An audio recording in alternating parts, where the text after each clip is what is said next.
Capítulo 3. A necessidade de um Redentor. Explicamos, até agora, que toda a raça humana existiu no mundo anterior, na forma de seres espirituais, e que esta terra foi criada com o propósito de possibilitar a esses espíritos as experiências da mortalidade. Quando ainda nesse estado espiritual, foram investidos dos poderes de arbítrio ou escolha, e foi parte do plano divino que nascessem livres da carne, herdeiros do direito inalienável de liberdade, para escolher e agir por si próprios na mortalidade. É inegavelmente essencial ao progresso eterno dos filhos de Deus que estejam sujeitos às influências tanto do bem como do mal, a fim de que sejam experimentados e provados, para ver se farão todas as coisas que o Senhor seu Deus lhes ordenar.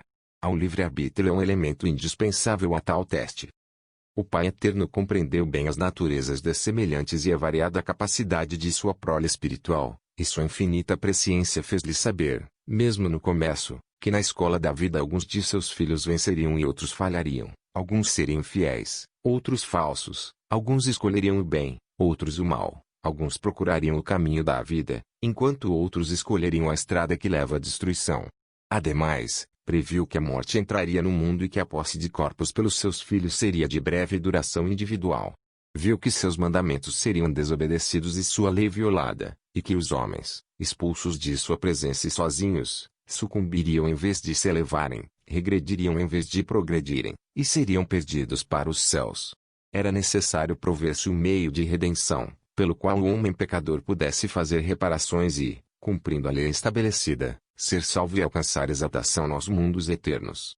O poder da morte deveria ser sobrepujado de forma que, embora tivessem necessidade de morrer, vivessem novamente, com seus espíritos revestidos de corpos imortalizados, sobre os quais a morte não poderia novamente prevalecer. Que a ignorância e reflexão não nos guiem ao erro de supormos que a presciência do Pai quanto ao que aconteceria, em dadas condições, haja determinado que o mesmo acontecesse. Não era seu desígnio que as almas dos homens se perdessem, pelo contrário, era aí a sua obra e glória levar a efeito a imortalidade e vida eterna do homem. B. Não obstante, ele viu o mal em que seus filhos por certo cairiam, e com infinito amor e misericórdia, estabeleceu meios para evitar o terrível efeito, com a condição de que o transgressor decidisse beneficiar-se dos mesmos. Se a oferta do primogênito de estabelecer, através de seu próprio ministério entre os homens, o evangelho de salvação e de sacrificar-se, através de trabalho, humilhação e sofrimento mesmo até a morte, foi aceita, tornando-se o plano preordenado de redenção do homem da morte, de sua eventual salvação dos efeitos do pecado e de sua possível exaltação através de atos virtuosos. Segundo o plano adotado no Conselho dos Deuses, o homem foi criado como espírito dotado de corpo. Seu tabernáculo de carne foi composto de elementos terrenos. D. Recebeu mandamentos e leis, tendo liberdade para obedecer ou não, sob a condição justa e inevitável de que deveria gozar ou sofrer os resultados naturais de sua escolha. E Adão, o primeiro homem, foi colocado sobre a terra em seguimento ao plano estabelecido, e Eva, que lhe foi dada como companheira e associada, indispensável à missão a ela designada de povoar a terra, desobedeceram ao mandamento expresso de Deus, causando a queda do homem, com a qual foi iniciado o estado atual, que tem a morte como um dos seus elementos essenciais. Não nós propomos a considerar aqui, extensamente, a doutrina da queda. Para a presente discussão, é suficiente verificar a realidade da importante ocorrência e suas assombrosas consequências. A mulher foi enganada e, em direta violação ao mandamento e conselho, partilhou do alimento que havia sido proibido. Como resultado desse ato, seu corpo degenerou-se, tornando-se sujeito à morte. Adão compreendeu a disparidade que havia surgido entre si e sua companheira e, percebendo ainda que de maneira incompleta a situação, acompanhou em sua desobediência, tornando-se, assim, seu parceiro na degeneração corporal. Notem-se as palavras de Paulo neste sentido, e Adão não foi enganado, mas a mulher, sendo enganada, caiu em transgressão. E o homem e a mulher tornaram-se mortais, condescendendo no uso de alimento inadequado à sua natureza e condição, contra o qual havia sido especificamente advertido, e como resultado inevitável da sua desobediência à lei e mandamento divino, tornaram-se sujeitos a enfermidades físicas e fraquezas corporais, que se transformaram em herança natural da humanidade, desde essa época. Aqueles corpos, que antes da queda haviam sido perfeitos em forma e funcionamento, estavam agora sujeitos à eventual dissolução ou morte. O arquitentador, através de cujos sofismas, meias-verdades e abjetas fraudes Eva havia sido enganada era Satanás ou Lúcifer, o rebelde e decaído filho da manhã, cuja proposta envolvendo a destruição da liberdade do homem havia sido rejeitada no conselho dos céus, e que havia sido lançado à terra, ele e seus anjos, como espíritos sem corpos, para nunca penetrarem no tabernáculo de um corpo próprio. Em um ato de represália diabólica, seguindo sua rejeição no conselho, a derrota por Miguel e as hostes celestiais, e sua ignominiosa expulsão do céu, Satanás planejou destruir os corpos nos quais os espíritos fiéis, aqueles que haviam conservado seu primeiro estado, nasceriam, e o ato de enganar Eva não foi senão um estágio inicial daquele infernal esquema.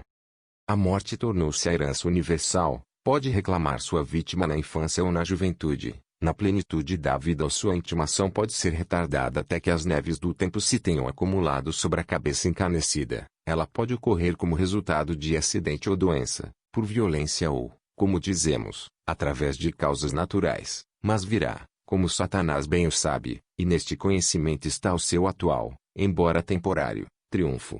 Mas são os propósitos de Deus, como sempre o foram e sempre o serão, infinitamente superiores aos mais profundos desígnios dos homens ou demônios, e, mesmo antes que o primeiro homem fosse criado na carne, tomaram-se providências contra as maquinações satânicas que pretendiam fazer da morte um mal inevitável, perpétuo e supremo. A expiação a ser efetuada por Jesus Cristo foi estabelecida para sobrepujar a morte e prover um meio de resgate do poder de Satanás. Como a penalidade a que está sujeita a queda recaiu sobre a raça humana, através de um ato individual, seria manifestamente injusto e, portanto, impossível como parte do propósito divino, fazer com que todos os homens sofressem as consequências da mesma, sem uma providência para sua libertação. L é demais, uma vez que pela transgressão de um homem o pecado veio ao mundo e a morte foi transmitida a todos, é razoável que a expiação necessária tenha sido efetuada por um homem. M pelo que, como por um homem entrou o pecado no mundo, e pelo pecado a morte, assim também a morte passou a todos os homens, por isso que todos pecaram. Pois assim como por uma só ofensa veio o juízo sobre todos os homens para condenação, assim também por um só ato de justiça veio graça sobre todos os homens para a justificação de vida. E assim ensinou o apóstolo Paulo, e ainda, porque assim como a morte veio por um homem, também a ressurreição dos mortos veio por um homem. Porque assim como todos morrem em Adão, assim também todos serão vivificados em Cristo. A expiação deveria ser evidentemente um sacrifício vicário, voluntário e inspirado no amor por parte de Jesus, universal em sua aplicação à humanidade, desde que os homens aceitassem os meios de salvação postos ao seu alcance. Para tal missão, poderia ser eleito apenas alguém que não tivesse pecado. Mesmo as vítimas do altar, que a antiga Israel oferecia como propiciação provisória pelas ofensas do povo sob a lei mosaica, tinham que ser limpas e destituídas de mácula ou imperfeição. De outra maneira, seriam inaceitáveis e a tentativa de oferecê-las era sacrilégio. Jesus Cristo era o único ser que possuía os requisitos para o grande sacrifício. 1. Como um único homem sem pecado. 2. Como unigênito do Pai, portanto, o único ser nascido na terra, possuindo em sua plenitude os atributos tanto de Deus como do homem. 3. Como o único que tinha sido escolhido no céu e preordenado para esse serviço. Que outro homem houve sem pecado e, portanto, completamente isento do domínio de Satanás e a quem a morte, salário do pecado, não foi naturalmente devida. Tivesse Jesus Cristo encontrado a morte como os outros homens, resultado do poder que Satanás adquiriu sobre eles, através de seus pecados, sua morte não teria sido senão uma experiência individual, expiatória apenas de suas próprias faltas e ofensas. A absoluta inexistência de pecados em Cristo qualificou-o. Sua humildade e voluntariedade tornaram-no aceitável ao Pai, como sacrifício expiatório para a propiciação de todos os pecados dos homens. Que outro homem viveu com poder para resistir à morte, sobre o qual a morte não poderia prevalecer, senão através de sua própria submissão? Jesus Cristo, entretanto, não podia ser morto até que chegasse sua hora, sendo esta a hora em que voluntariamente entregasse sua vida, permitindo sua própria morte através de um ato espontâneo. Nascido de mãe mortal, ela herdara a capacidade de morrer, gerado por um ser imortal, possuía por herança o poder de resistir à morte indefinidamente. Ele literalmente entregou sua vida, e esta é sua própria afirmação: por isto o Pai me ama, porque dou a minha vida para tornar a tomá-la. Ninguém me tira de mim, mas eu de mim mesmo a dou. Tenho poder para dar, e poder para tornar a tomá-la. Que ainda, porque, como o Pai tem a vida em si mesmo, assim deu também ao Filho ter a vida em si mesmo. Somente tal ser poderia conquistar a morte, e ninguém, senão Jesus Cristo, possui esta condição indispensável ao Redentor do mundo. Que outro homem veio à terra com tal desígnio, revestido da autoridade de tal preordenação? Jesus Cristo, no entanto, não se apropriou da missão expiatória. É verdade que ele se ofereceu quando do chamado nos céus, é verdade que foi aceito, e no devido tempo veio à terra, para levar a efeito os termos daquela anuência, mas ele foi escolhido por um maior que ele próprio. Sua afirmação de autoridade teve sempre como essência o fato de que agia sob a direção do Pai, como testemunham estas palavras: porque eu desci do céu, não para fazer a minha vontade, mas a vontade daquele que me enviou. Essa é a minha comida, é fazer a vontade daquele que me enviou, e realizar a sua obra até. Eu não posso de mim mesmo fazer coisa alguma. Como ouço, assim julgo, e o meu juízo é justo, porque não busco a minha vontade, mas a vontade do Pai que me enviou. Através da expiação realizada por Jesus Cristo, uma obra redentora e vicária em favor da humanidade que estava apartada de Deus pelos efeitos do pecado, tanto herdado quanto praticado individualmente, o caminho está aberto para uma reconciliação, pela qual o homem pode, novamente, entrar em comunhão com Deus e tornar-se digno de habitar de novo e para sempre na presença do seu Pai eterno. Esta ideia fundamental está admiravelmente contida na palavra expiação, que significa reconciliação, reparação, compensação. O efeito da expiação pode ser convenientemente considerado de duas maneiras. 1. Redenção universal da raça humana da morte provocada pela queda de nossos primeiros pais, 2. Salvação, que provê os meios pelos quais são aliviados os efeitos do pecado individual. A vitória sobre a morte foi manifestada na ressurreição do Cristo crucificado. Ele foi o primeiro a passar da morte para a imortalidade e assim é adequadamente conhecido como as primícias dos que dormem. Que a ressurreição dos mortos, assim iniciada, se estenderia a todos os que viveram, vivem ou viverão, e atestado por abundante evidência escriturística. Após a ressurreição de Nosso Senhor, outros que dormiam no túmulo se levantaram e foram vistos por muitos, não como aparições de espíritos, mas como seres ressurretos possuindo corpos imortais, e abriram-se os sepulcros, e muitos corpos de santos que dormiam foram ressuscitados. E, saindo dos sepulcros, depois da ressurreição dele, entraram na cidade santa, e apareceram a muitos. Aqueles que então apareceram são chamados de santos, e outras escrituras confirmam o fato de que somente os justos ressuscitarão nos primeiros estágios da ressurreição, ainda a ser consumada, mas que todos os mortos deverão, por sua vez, retomar corpos de carne e ossos, é estabelecido, além de qualquer dúvida, na palavra revelada. A afirmação direta do Salvador deve ser conclusiva: em verdade vos digo que vem a hora, e agora é, em que os mortos ouvirão a voz do Filho de Deus, e os que a ouvirem viverão. Não vos maravilheis disto, porque vem a hora em que todos os que estão nos sepulcros ouvirão a sua voz. E os que fizeram o bem sairão para a ressurreição da vida, e os que fizeram o mal para a ressurreição da condenação. A doutrina de uma ressurreição universal foi ensinada pelos apóstolos antigos, como também pelos profetas nefitas. E o mesmo é confirmado por revelação dada nos presentes tempos. Mesmo os pagãos, que não conheceram Deus, serão trazidos de suas sepulturas, e, como viveram e morreram na ignorância da lei de salvação, foi provido um meio para que o conhecessem. E então as nações pagãs serão redimidas, e os que não conheceram lei alguma tomarão parte na primeira ressurreição, e ser-lhes-á tolerável. Jacó, um profeta nefita, ensinou a universalidade da ressurreição e demonstrou a necessidade absoluta de um Redentor, sem o qual os propósitos de Deus na criação do homem seriam vãos. Suas palavras constituem um sumário conciso e poderoso da verdade revelada, tratando, diretamente, do presente assunto. Pois assim como a morte tem efeito sobre todos os homens, para que seja cumprido o plano misericordioso do grande Criador, deve existir um poder de ressurreição e a ressurreição deve vir ao homem em razão da queda, e a queda veio em razão da transgressão, e porque os homens se tornaram decaídos, foram afastados da presença do Senhor. Portanto é necessário que haja uma expiação infinita, Porque se a expiação não fosse infinita, esta corrupção não poderia revestir-se de incorrupção. Portanto, o primeiro julgamento que recaiu sobre o homem deveria ter durado eternamente. E se assim fosse, esta carne teria que apodrecer e desfazer-se em sua terra-mãe, para não mais se levantar.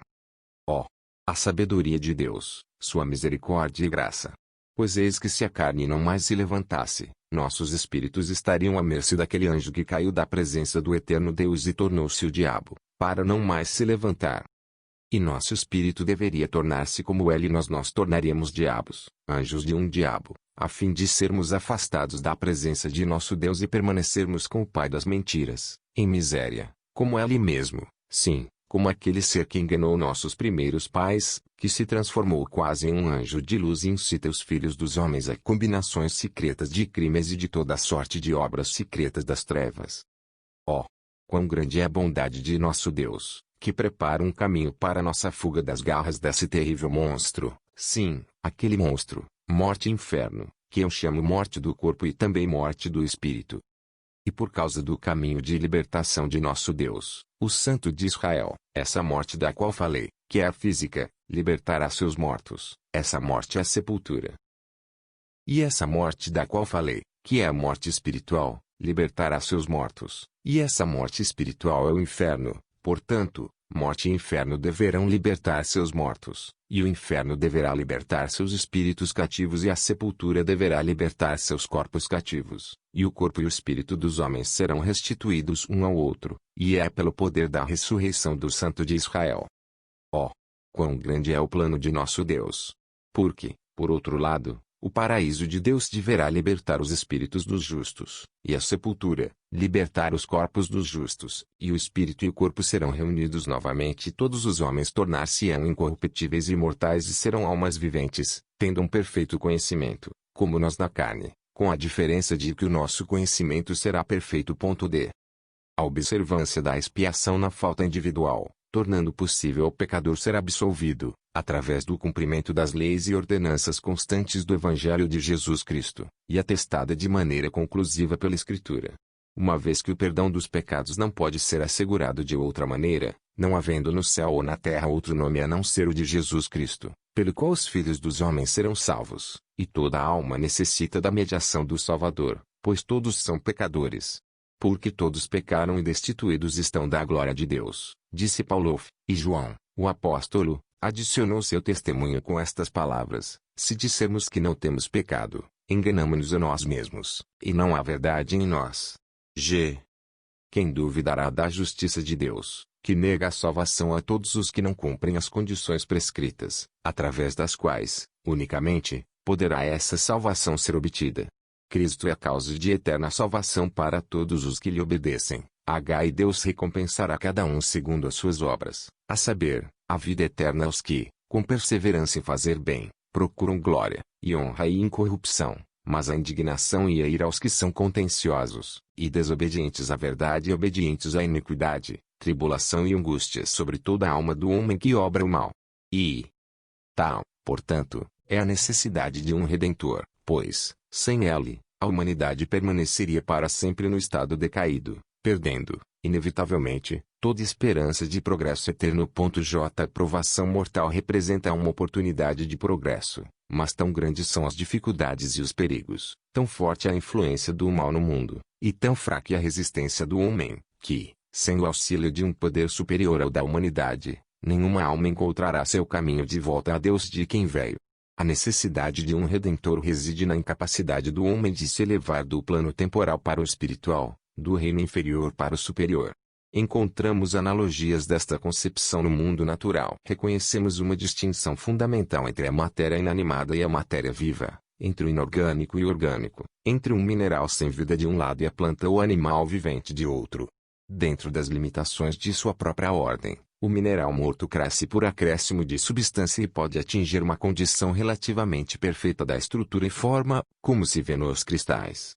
Mas o mineral, embora trabalhado favoravelmente pelas forças da natureza, luz, calor, energia elétrica e outras, nunca pode tornar-se um organismo vivo, nem podem os elementos mortos, através de qualquer processo de combinação química desassociado da vida, entrar nos tecidos da planta para se tornar parte da mesma. Mas a planta, que é de uma ordem superior, encaminha suas raízes para dentro da terra, espalha suas folhas na atmosfera e, através desses órgãos, absorve as soluções do solo, aspira os gases do ar e, desses materiais sem vida, fabrica os tecidos de sua maravilhosa estrutura. Nenhuma partícula mineral, nenhuma substância química morta jamais se tornou componente de um tecido orgânico, a não ser pela instrumentalidade da vida. Podemos, talvez com proveito, levar a analogia ainda mais adiante. A planta não tem a capacidade de elevar o seu próprio tecido ao plano animal. Embora seja reconhecidamente a ordem da natureza que o reino animal dependa do reino vegetal para sua subsistência, a substância da planta torna-se parte do organismo animal somente quando este último, de seu plano superior e por sua própria ação vital, incorpora esses compostos vegetais ao seu organismo.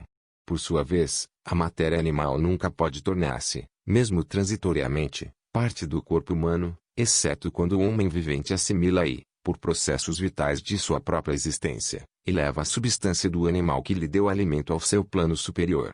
A comparação aqui empregada é admitidamente frágil, se levada além dos limites razoáveis da aplicação, pois a elevação do mineral ao plano da planta, do tecido vegetal ao nível animal e a elevação de ambos ao plano humano não constituem senão uma mudança temporária. Com a dissolução dos tecidos superiores, o material que lá se encontra volta ao nível do inanimado e morto. Mas, como ilustração, a analogia talvez não careça totalmente de valor. Assim, para que o homem avance do seu atual estado de relativa decadência para a condição superior de uma vida espiritual, é preciso que haja cooperação de um poder acima do seu. Através da operação das leis que prevalecem no reino superior, o homem pode ser alcançado e elevado, não pode salvar a si mesmo por seu próprio esforço, sem auxílio. Um Redentor e Salvador da humanidade é, sem qualquer dúvida, essencial à realização do plano do Pai Eterno, levar a efeito a imortalidade e vida eterna do homem. Esse Redentor e Salvador é Jesus Cristo, além do qual não há e não pode haver outro. Notas do capítulo 3.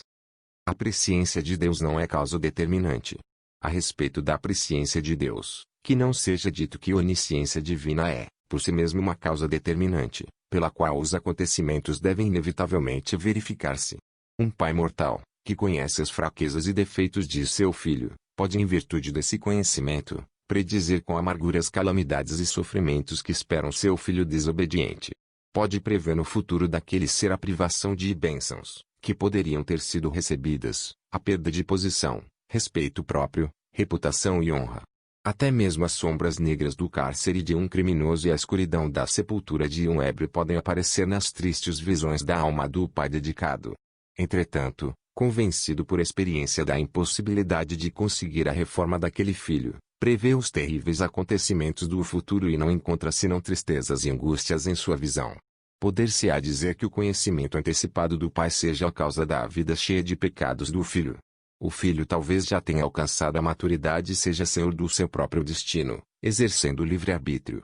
O pai é impotente para controlar pela força ou dirigir por comando arbitrário, e, embora fizesse, de boa vontade, qualquer esforço ou sacrifício para salvar seu filho da ruína iminente, teme pelo que parece ser uma terrível certeza. Mas, certamente, aquele pai preocupado e amante não contribui, com o seu conhecimento, para a obstinação de seu filho. Raciocinar de outra forma seria dizer que um pai negligente, que não se preocupa em estudar a natureza e o caráter de seu filho, que fecha os olhos às tendências pecaminosas e permanece em descuidada indiferença quanto ao provável futuro, está, pela sua própria insensibilidade, beneficiando o filho, porque sua falta de previsão não pode agir como causa contribuinte da delinquência. Nosso Pai Celestial tem completo conhecimento da natureza e disposição de cada um de seus filhos, um conhecimento adquirido por longa observação e experiência na eternidade passada em nossa infância anterior, um conhecimento que, comparado aos que adquirem os pais terrenos através da experiência mortal com seus filhos, mostra quão infinitesimal é este. Em razão daquele conhecimento tão perfeito, Deus lê o futuro de seus filhos, dos homens individualmente ou coletivamente, como comunidades e nações. Ele sabe o que cada um fará sob certas circunstâncias, e vê o fim desde o princípio. Sua presciência baseia-se na inteligência e na razão. Ele prevê o futuro como um estado que naturalmente e certamente ocorrerá, não como algo que tem de ser em virtude de ele próprio haver arbitrariamente desejado que assim fosse. Do autor, A Grande Apostasia, Página 26 e 27. O homem é livre para escolher por si mesmo. O Pai das almas conferiu a seus filhos, desde o berço, o divino privilégio do livre-arbítrio. Ele não os controla e não os controlará por força arbitrária, não impele homem algum ao pecado, não força ninguém à retidão. Ao homem foi dada a liberdade para agir por si próprio e, associada a essa independência está a certeza de uma responsabilidade estrita e individual. No julgamento que teremos de enfrentar, todas as condições e circunstâncias de nossa vida serão consideradas. As tendências inatas devidas à hereditariedade, o efeito do ambiente, tendo sido mesmo conducente ao bem ou ao mal, os sádios ensinamentos da juventude ou a ausência de boa instrução, estes e todos os outros fatores contribuintes devem ser tomados em consideração, ao ser apresentado um veredito justo quanto à culpabilidade ou inocência da alma. Não obstante, a sabedoria divina torna claro qual será o resultado de tais condições agindo sobre as naturezas e disposições conhecidas dos homens, enquanto cada indivíduo é livre para escolher o bem ou o mal, dentro dos limites das muitas condições existentes e operantes. Do mesmo autor, A Grande Apostasia, página 21, ver também Regras de Fé, capítulo 3. A queda, um processo de degeneração física. Uma revelação moderna, dada à Igreja em 1833, Dandico 89, prescreve regras para um viver reto, particularmente no que se refere ao uso de estimulantes, narcóticos e alimentos inadequados para o corpo. Com relação às causas físicas, que deram em resultado a queda, e a estreita relação entre essas causas e as atuais violações da palavra de sabedoria incluída na revelação acima citada, cabe bem a seguinte referência. Esta, a palavra de sabedoria, como outras revelações recebidas na presente dispensação, não é completamente nova. É tão antiga quanto a raça humana. O princípio da palavra de sabedoria foi revelado a Adão. Todos os fundamentos da palavra de sabedoria lhe foram dados a conhecer em seu estado imortal, antes que houvesse ingerido aquelas coisas que transformaram o seu corpo em coisa terrena. Ele foi advertido contra isso. Não lhe foi dito que tratasse seu corpo como algo a ser torturado. Não lhe foi dito que o considerasse da maneira que o faquir da Índia considera o seu corpo ou afirma considerá-lo, algo a ser menosprezado, mas foi-lhe dito que não ingerisse certas coisas que lhe estavam à mão. Foi-lhe avisado que, se o fizesse, seu corpo perderia o poder, que então possuía, de viver para sempre, tornando-se sujeito à morte. Foi-lhe indicado, assim como também a vós, que há muitos frutos bons para serem colhidos, ingeridos e saboreados. Cremos em degustar a boa comida. Achamos que as coisas boas nos foram dadas por Deus. Queremos tirar o maior prazer possível de nossos alimentos, e portanto, devemos evitar glutonarias e excessos em nossos hábitos alimentares, e, como foi dito a Adão assim também a nós, não tocareis nestas coisas, pois no dia em que o fizerdes vossa vida será abreviada e morrereis.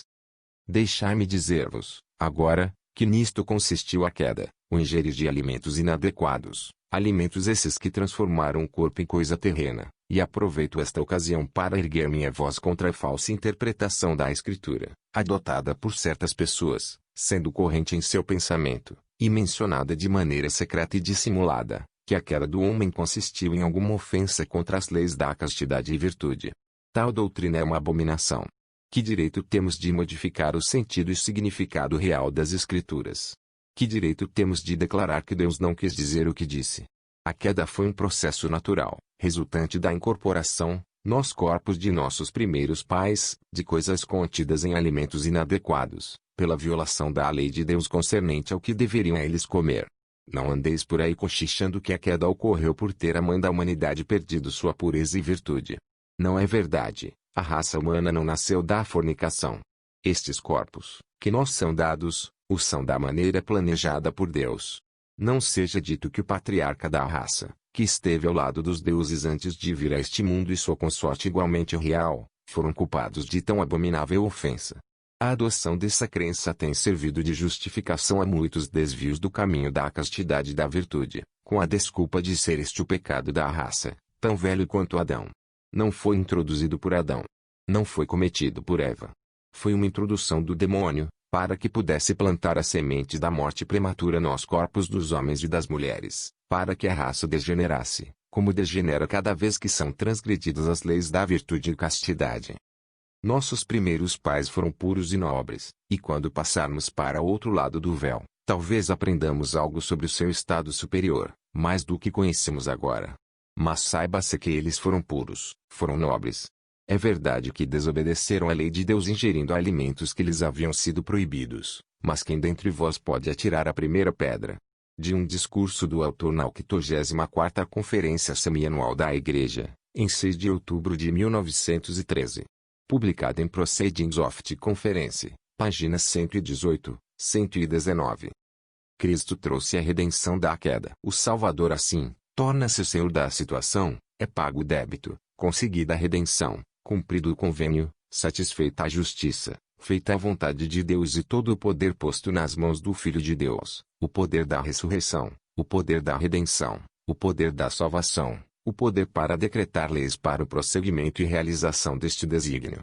Portanto, vida e imortalidade são trazidas à luz, o Evangelho introduzido e ele se torna o autor da vida eterna e da exaltação. Ele é o Redentor, o Restaurador, o Salvador do homem e do mundo, e designou a lei do Evangelho, como aquilo que devemos cumprir neste mundo e no próximo, da forma como ele cumpriu a lei de seu Pai. Portanto, aquele que crê será salvo e o que não crê será condenado. O plano, o acordo, o convênio foi feito, iniciado e aceito antes da fundação do mundo, foi prefigurado por sacrifícios e completado e consumado na cruz. Assim, sendo o mediador entre Deus e o homem, ele torna-se por direito o ditador e administrador dos vivos e dos mortos, tanto na terra como nos céus, no passado, presente, futuro, no que se refere ao homem associado a esta terra ou aos seus, no tempo ou na eternidade, o capitão de nossa salvação, o apóstolo e sumo sacerdote de nossa fé, o Senhor e doador da vida.